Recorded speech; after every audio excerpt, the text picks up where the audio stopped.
Milyen csodás tavaszi napsütéses napra virrattunk ma is.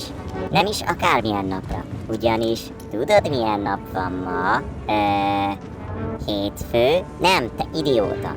Ma van május 4-e. Igen, a hónap 4. napja. Hát tényleg nem tudod?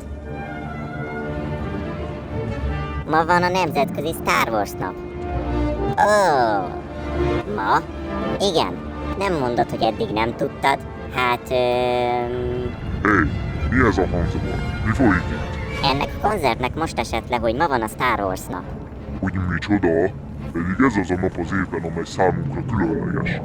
Na jól van, visszatérhetnénk erre pár perc múlva. A kávém már így is kihűlt majdnem, mert ti Mi történik itt? elfelejtette, hogy ma van a nemzetközi Star Wars nap. Tessék?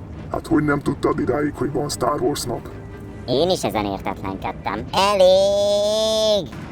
Ajjaj, úgy tűnik, hogy Grievous tábornok éppen feléig tart, és ahogy látom, nincs valami jó kedvében. Mi ez a nagy hangzavar? Ki mert megzavarni?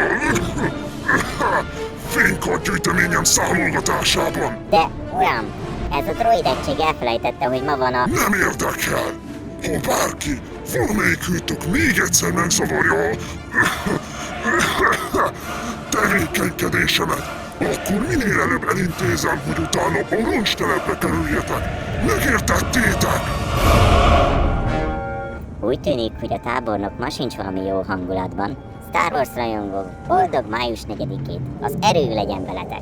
Utána hallgassatok ostoba harci droidok! Ajjaj!